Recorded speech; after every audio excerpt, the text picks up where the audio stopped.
Bismillahirrahmanirrahim. Assalamualaikum warahmatullahi wabarakatuh. Waalaikumsalam warahmatullahi wabarakatuh. Alhamdulillah. Alhamdulillahirabbil alamin. Assalatu wassalamu ala asyrafil anbiya'i wal mursalin sayyidina wa maulana Muhammadin sallallahu alaihi wasallam wa ala alihi wa sahbihi ajma'in, amma ba'd. Alhamdulillah, puji syukur kembali kita panjatkan kehadirat Allah Subhanahu wa taala. Sekaligus kita kirimkan salawat dan taslim kepada baginda Rasulullah Muhammad sallallahu alaihi wasallam. Alhamdulillah, pada kesempatan pagi hari ini menjelang siang kita lanjutkan materi pelajaran kita terkait dengan adab seorang santri atau adab seorang yang menuntut ilmu pengetahuan. Nah, sebelumnya poin 5 sudah dibahas ya, yang mengenai seorang pelajar itu datang di awal waktu untuk mengikuti pelajaran. Nah, ini yang paling penting ini.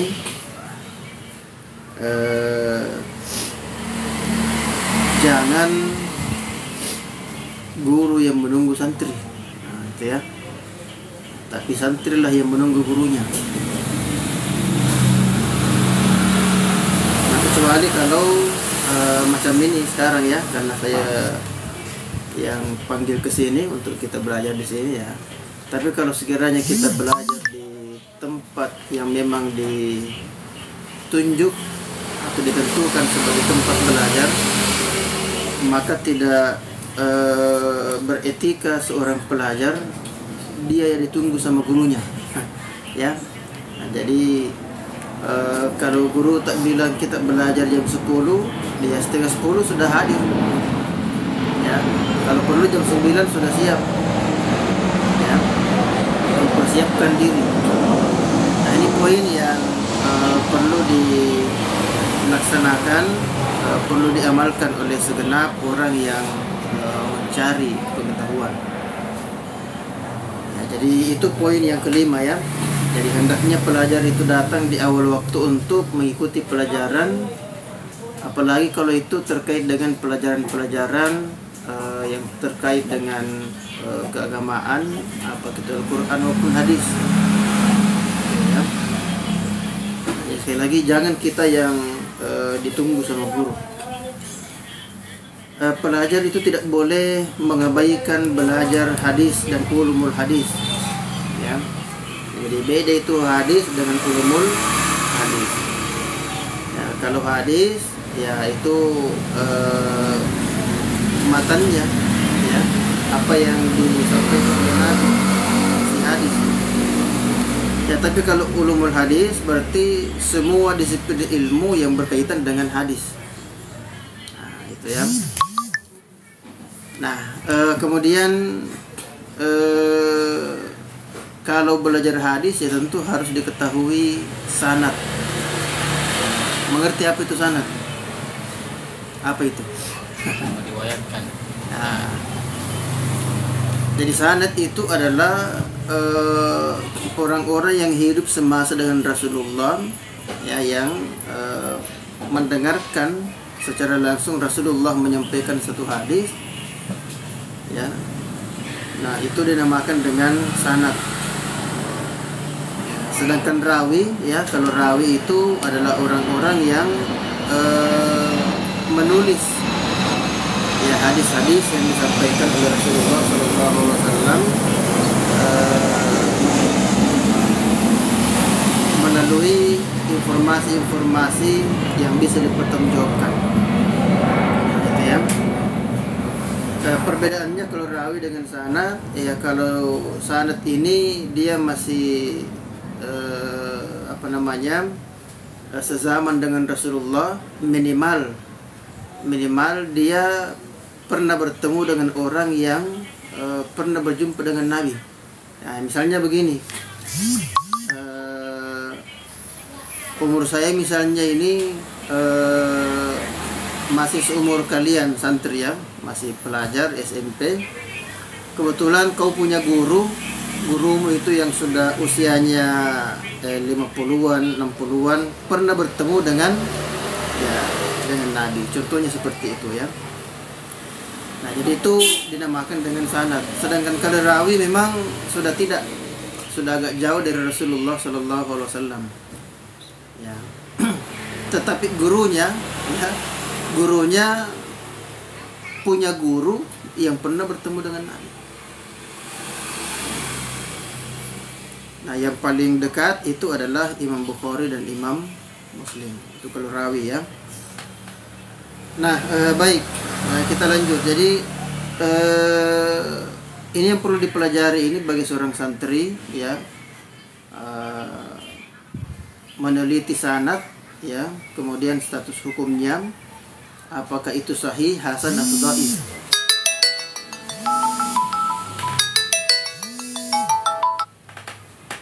Jadi itu ya yang perlu dipahami, apakah hadis itu merupakan hadis hasan, sahih atau dhaif. Nah, jadi 3 ini yang perlu diperhatikan dulu ya di awal. Sebetulnya banyak nanti kalau kita bicara hadis ya, tapi kita tidak mendalami hadis untuk materi ini, tapi berbicara adab ya. Nah, adab seorang santri kepada pelajaran ya, dengan studi yang ia pelajari. Nah, artinya apa? Kalau kita belajar tentang satu disiplin ilmu terkait dengan hadis misalnya, ya harus tuntas. Ya harus tuntas. Ya, kadang-kadang orang hanya dengar-dengar katanya dhaif. Oh, enggak boleh katanya. Ya. Belajar pakai katanya. Kemudian berfatwa pakai katanya, itu enggak boleh ya. Ya, makanya tidak sembarang orang boleh berfatwa. Nah, saya lanjut ya untuk adab seorang pelajar kepada pelajarannya. Jadi pada mulanya pelajar itu sebaiknya mempelajari kitab Sahih Bukhari dan Sahih Muslim. Ya, kenapa ini yang paling penting? Karena tadi saya katakan inilah kitab yang di dalamnya diyakini oleh ulama-ulama kita bahwa isinya itu adalah sahih semua. Ya, Sahih Bukhari dan Sahih Muslim. Nah, dan memang Imam Bukhari dan Imam Muslim ini adalah termasuk perawi yang paling banyak menghafal hadis. Ya. Nah, jadi ini etikanya begitu ya. Kalau kita ingin belajar hadis yang baik, ya yang awal kita pelajari ya 2 kitab ini dulu. Ya, tidak berarti bahwa yang lain tidak boleh, ya tidak berarti. Tetapi artinya kalau kita punya guru yang paham dengan ini, maka itu yang lebih diutamakan terkait dengan yang ada dalam hadis ya, kitab Sahih Bukhari dan Sahih Muslim. Nah, jadi sebaik-baik kitab hadis yang dapat membantu ahli fikih adalah kitab Sunan ya, kitab Kubra. Ya, jadi ini selain daripada hadis-hadis sahih tadi, gitu ya. Nah, kemudian kita persingkat ya. Yang keenam bahwa apabila pelajar itu menjelaskan kitab-kitab ringkasan yang dihafal, maka selain menghafal juga tentu yang bisa menandai bagian-bagian yang sulit maupun materi-materi pelajaran yang penting. Nah, jadi kalau kita belajar, tandai itu yang dianggap berat ya, atau ada pelajaran yang dianggap susah dihafal, itu ditandai ya, ditandai itu. Nah, kenapa? Karena tujuannya nanti untuk mempertanyakan ya. Ya, kalau sulit dihafal, sulit difahami, nanti ditanyakan sama guru.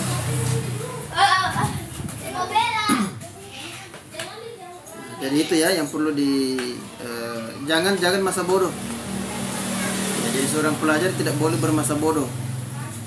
Jangan tidak tahu, malas bertanya, malas mencatat. Ya, itu pentingnya catatan itu sebetulnya. Nah, jadi kalau disuruh mencatat, sebetulnya itu bagian dari hal yang sangat penting bagi seorang pelajar. Kalau ada orang menganggap dirinya menuntut ilmu tapi malas mencatat, itu tidak ada harapan itu. Itu ciri-ciri kegagalan ya. ya anda apa-apa lah jelek tulisannya, yang penting catat. Ya, setidak-tidaknya sejelek-jeleknya tulisan, kalau tulisan sendiri ya paling tidak ada yang bisa kita baca, ya kan. Nah, jadi itu ya, jadi rajin mencatat pelajaran ya, termasuk misalnya kalau guru kita menjelaskan sesuatu ya, kalau ini kan beda ya, karena materinya sudah disuruh catat duluan, tinggal kita jelaskan. Tapi seandainya satu waktu nanti kita dengar guru menjelaskan satu materi tanpa ada buku yang bisa kita pakai untuk mencatat, maka sama, catat yang disampaikan guru itu, catat.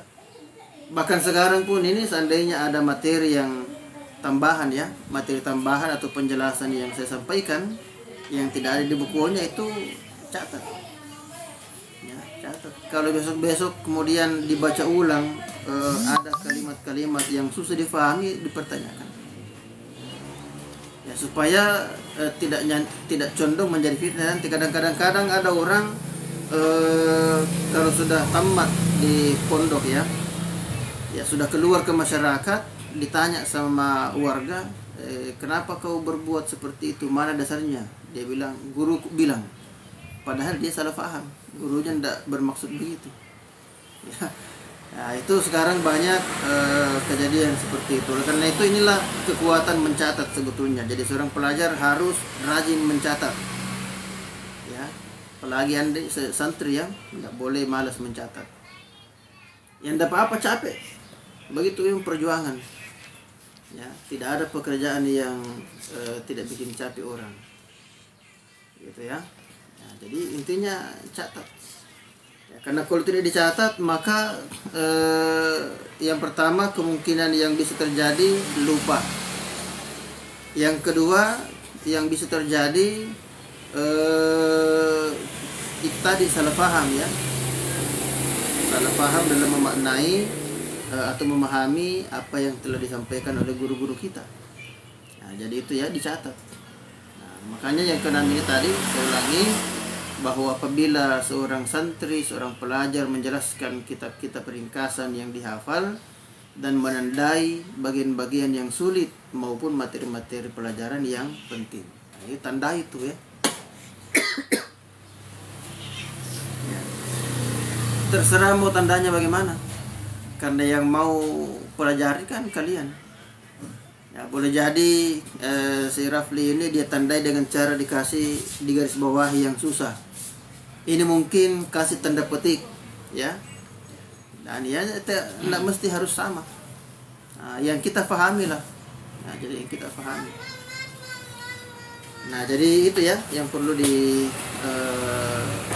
oleh santri, seorang pelajar kalau menuntut ilmu pengetahuan.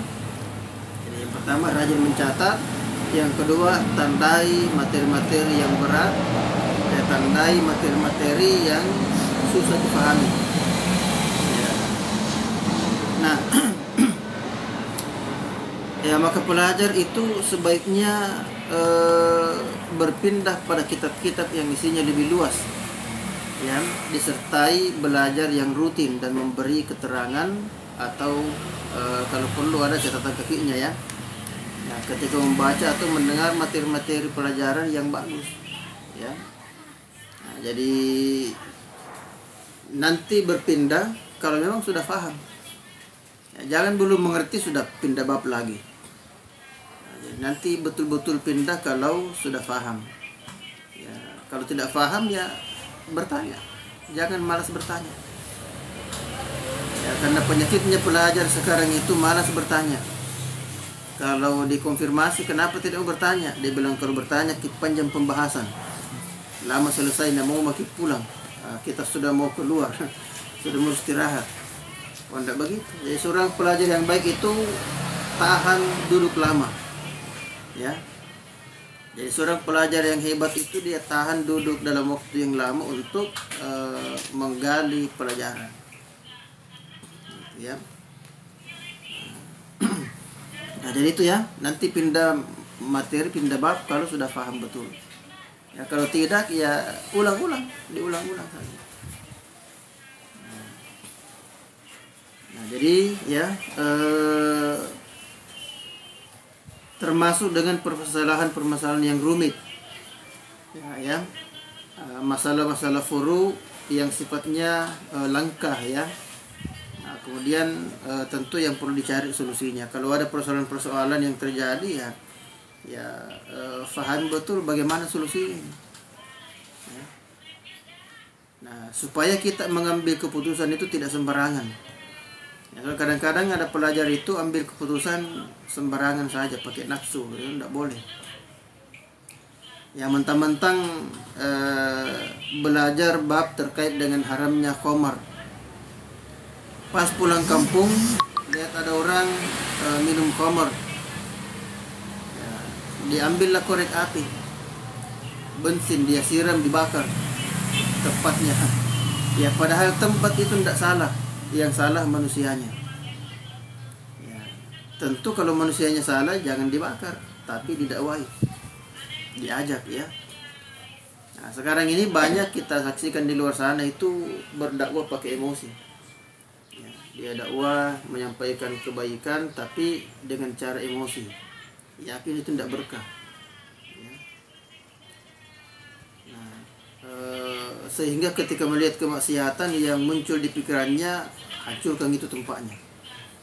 Padahal tempatnya dihancurkan, orangnya masih belum sadar, ya nanti bikin tempat yang lebih baru, bahkan mungkin lebih kuat, lebih bagus. Ya. Untung kalau tidak perang saudara. Ya. Nah, jadi itu seorang pelajar yang baik, ya. Dia melakukan yang terbaik, melakukan sesuatu dengan cara-cara yang bermartabat. Ya, jadi bukan dengan cara emosional. Nah, itu yang dilakukan oleh Rasulullah SAW sebetulnya. Ya. Jadi Nabi itu sering saya sampaikan di mana-mana. Nabi itu sekafir-kafirnya itu Abu Lahab, Nabi tidak pernah perintahkan pasukan untuk hancurkan tempatnya Abu Lahab. Sekafir-kafirnya Abu Sufyan sebelum masuk Islam, Nabi tidak pernah perintahkan pasukannya menghancurkan rumahnya Abu Sufyan. Ya, bahkan praktiknya terbalik. Ketika terjadi penaklukan kota Mekah yang dinamakan dengan Fathul Makkah, Nabi berpidato, siapa yang masuk ke rumah Abu Sufyan maka dia selamat. Padahal Abu Sufyan waktu itu belum masuk Islam. Ya. Jadi Nabi tidak mengatakan siapa yang berlindung sama Abu Sufyan yang kafir mati juga, dihancurkan. Nabi tidak begitu. Ya, tapi Nabi untuk menghargai orang yang ditokohkan di kota Mekah pada saat itu, Nabi mengatakan siapa yang masuk Ka'bah dia selamat. Siapa yang masuk rumah Abu Sufyan dia selamat. Ya. Artinya kalau masuk Ka'bah berarti dia bersedia masuk Islam, kan? Kalau dia masuk rumah Abu Sufyan berarti dia tidak mau masuk Islam, tapi dia berlindung kepada orang yang dihargai di kota itu. Ya, Nabi menghargai. Jadi ini pentingnya kita menghargai orang, ya, bahkan walaupun orang itu tidak sejalan dengan kita, tetap dihargai. Itu Nabi, ya. Jadi seorang pelajar itu penghargaannya tinggi sama orang lain. Jangan nanti kalian pulang kampung lalu mengolok-olok orang yang tidak sekolah, menghina orang yang tidak punya hafalan Al-Quran. Tidak boleh. Ya, kita menghafal bukan dengan maksud dan tujuan untuk menghina orang lain. Ya. Jangan karena merasa punya hafalan, punya ilmu, lalu pulang kampung lihat orang yang tidak punya kemampuan sama direndahkan. Itu tidak boleh. Ya. Jadi Nabi mencontohkan, bahkan kepada Abu Sufyan pun Nabi menghargai. Nah, jadi itu ya poin yang perlu dijadikan sebagai catatan dalam materi ini. Termasuk perbedaan-perbedaan di antara hukum-hukum yang kelihatan mirip. Nah, ini juga mesti dicatat ini. Kalau ada sesuatu kita pelajari hukumnya kelihatan mirip, ya padahal sebetulnya berbeda. Nah, ini ditanyakan juga. Apa kira-kira maksudnya? Ya kan? Ditanyakan. Jangan sampai tidak bertanya lalu nanti menjelaskan di masyarakat ya sesuai dengan kebutuhan ya. Jadi menafsirkan Al-Quran dan hadis berdasarkan dengan kemauannya sendiri. Itu yang sekarang banyak terjadi ya.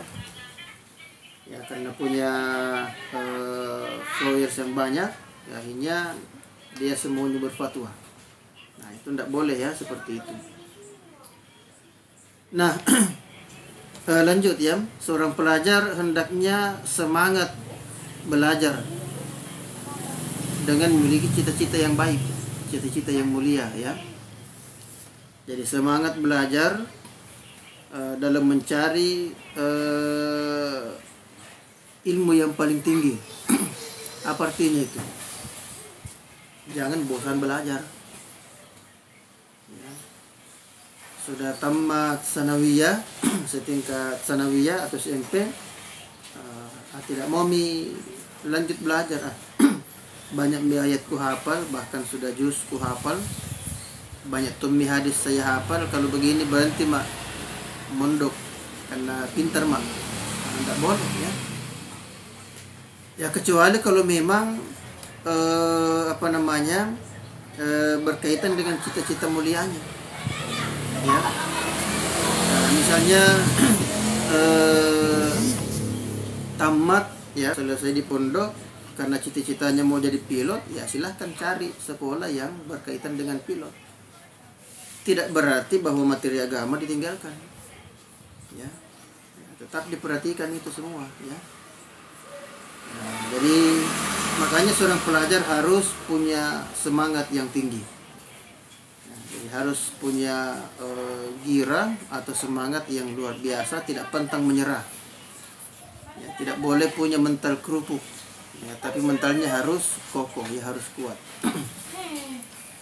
Ya, makanya anak-anak pondok itu rata-rata kalau dia bertahan di pondok sampai selesai, ya rata-rata memang mentalnya itu kuat. Tidak gampang terpengaruh dan tidak gampang diombang-ambing sama situasi dan kondisi di masyarakat nanti. Ya. Karena dia sudah terbiasa mandiri ya, dan sudah tahu pahit getirnya menuntut ilmu pengetahuan.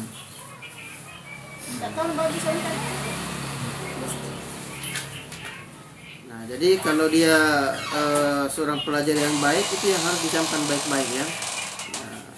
Tentu ini hanya bisa didapatkan dengan kesabaran. Jadi pelajar yang baik itu harus sabar. Ya. Nah, misalnya anakku ini, ya kesabarannya luar biasa sabarnya, tingkat tinggi. Kenapa tingkat tinggi? Karena jauh dari orang tua. Ya.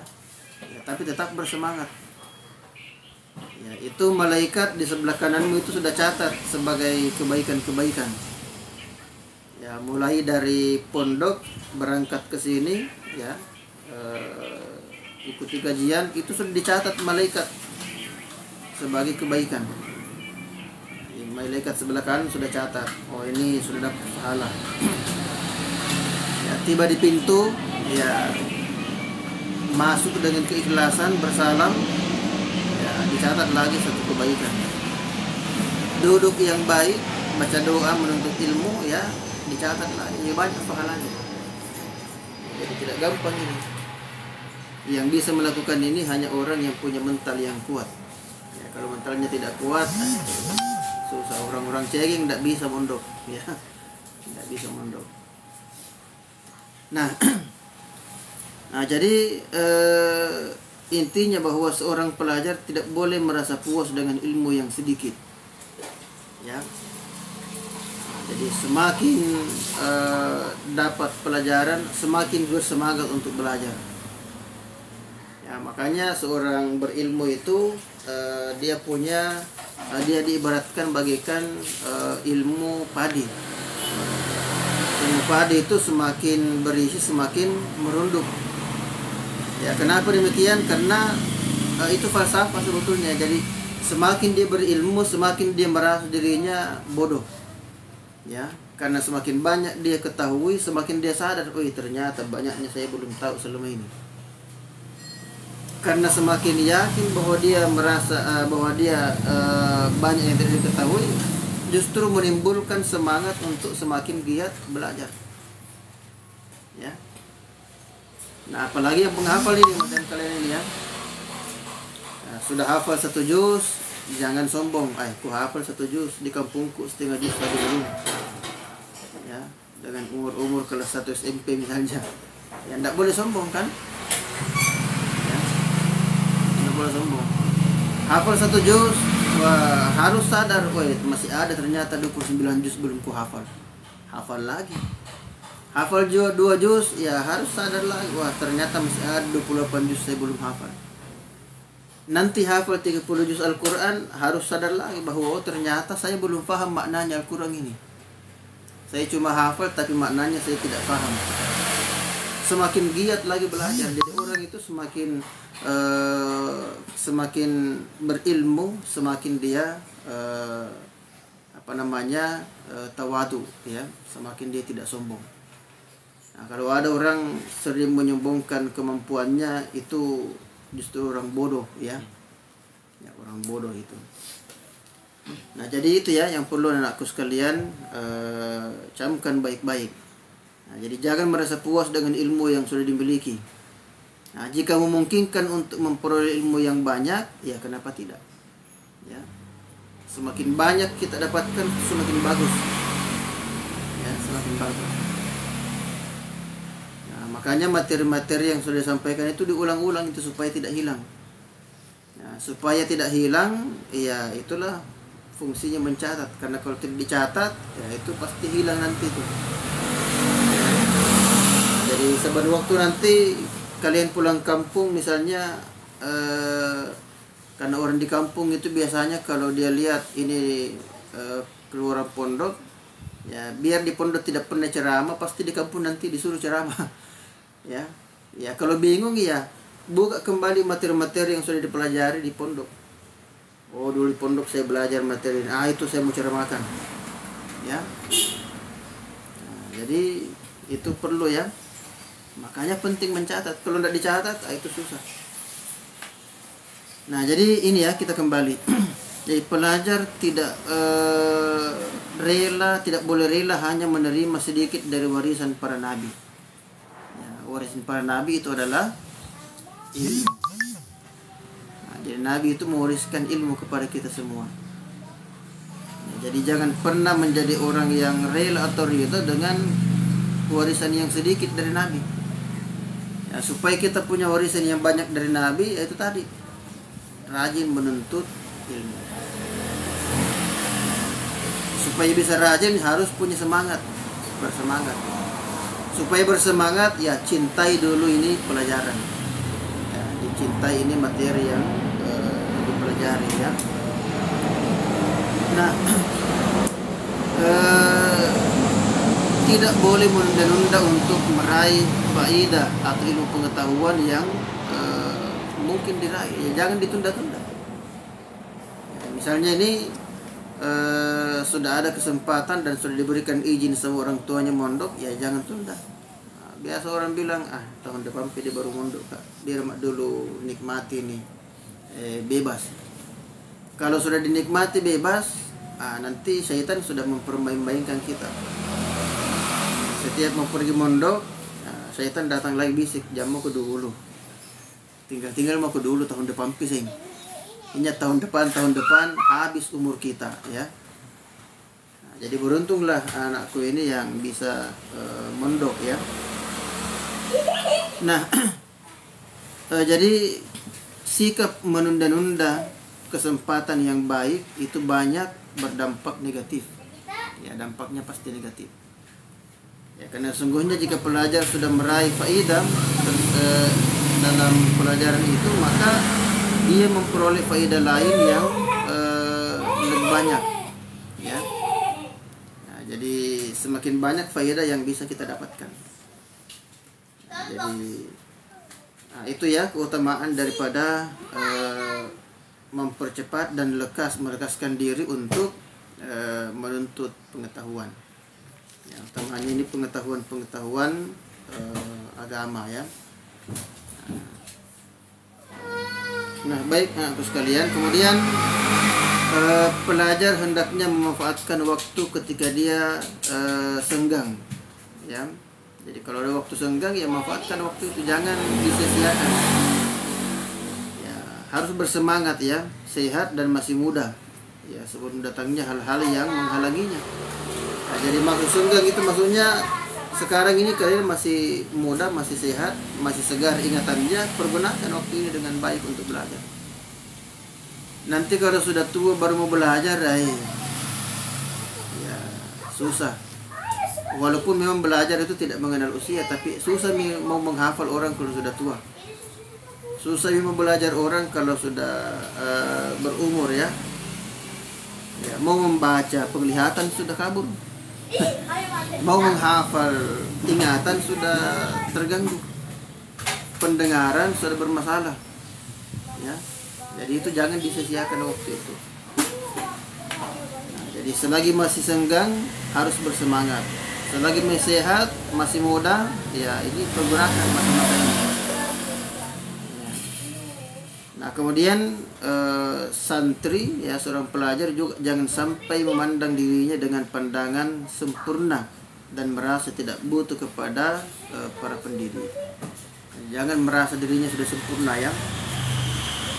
Nah, ini apalagi nanti aku kalau sudah berhasil nanti, sudah sarjana, sudah doktor, ya jangan kemudian merasa lebih hebat dari gurunya.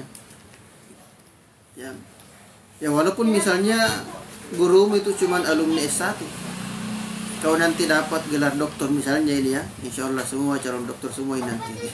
Amin ya. Ya jangan kemudian merasa wah saya dokter, guruku cuma S1, saya lebih hebat dari guruku. Nah ingat, Anda tidak bisa jadi dokter kalau tidak melewati yang S1 itu.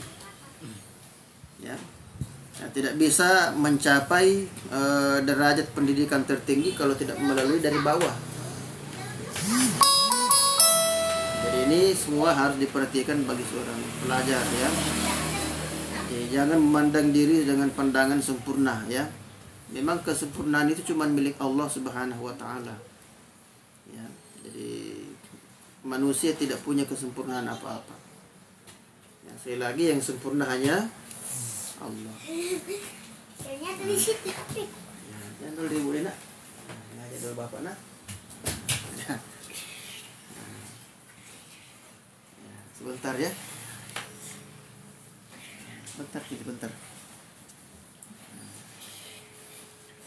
Nah baik ya, jadi ini saya kira yang perlu ya diingat oleh anakku sekalian ya. Nah, ini juga anakku ini. Ya. Nah jadi yang demikian itu adalah pandangan yang perlu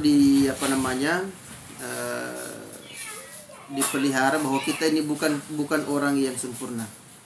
Menganggap diri sempurna adalah merupakan pandangan bodoh ya. Nah ini pandangan yang bodoh.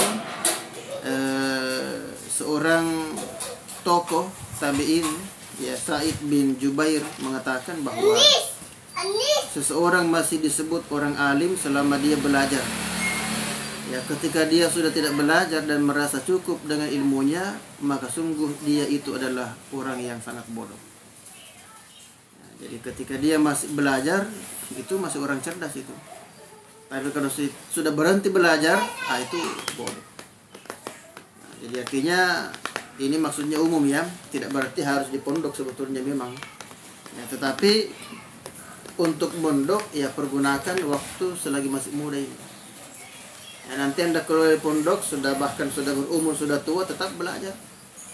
Ya, jadi belajar itu tidak memandang waktu dan usia. Ya, tetapi selagi masih muda seperti sekarang ya pergunakan dengan sebaik-baiknya.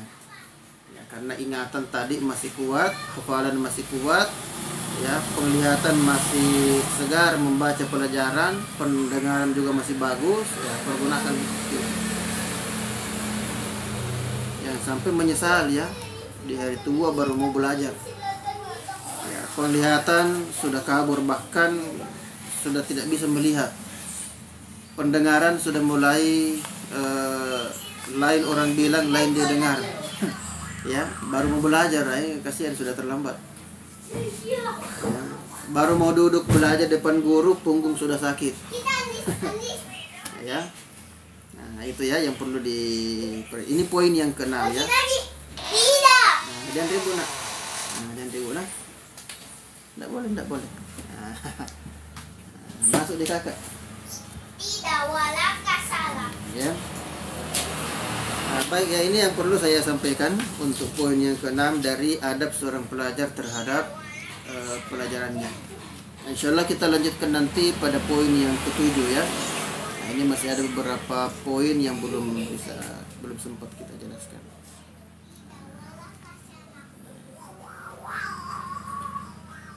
Ini ada 14 poin, semua 13 ya. Ada 13 poin. Insya Allah nanti kita lanjutkan pada kajian-kajian berikutnya. Nah, ini baru sampai poin ke-6 yang bisa kita bahas dalam kesempatan ini. Nah, saya kira itu ya. Semoga dirahmati oleh Allah Subhanahu wa taala. Kita tutup dengan bersama-sama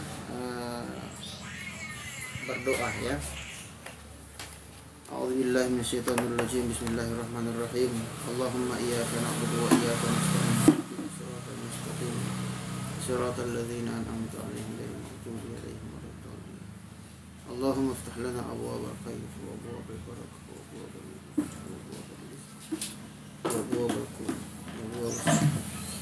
وأبواب السلام وأبواب العافية وأبواب الجنة.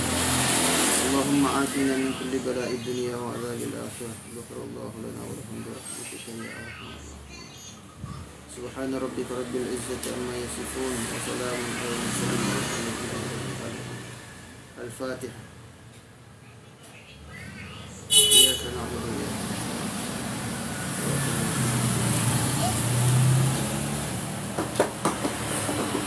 Amin ya rabbal alamin. Semoga dirahmati dan diridhoi oleh Allah Subhanahu wa taala, dan semoga semuanya menjadi pelajar-pelajar yang mendapat berkah ya. Pelajar yang berhasil dan sukses nantinya. Demikian. Wallahumma a'lam bishawab. Wassalamualaikum warahmatullahi wabarakatuh.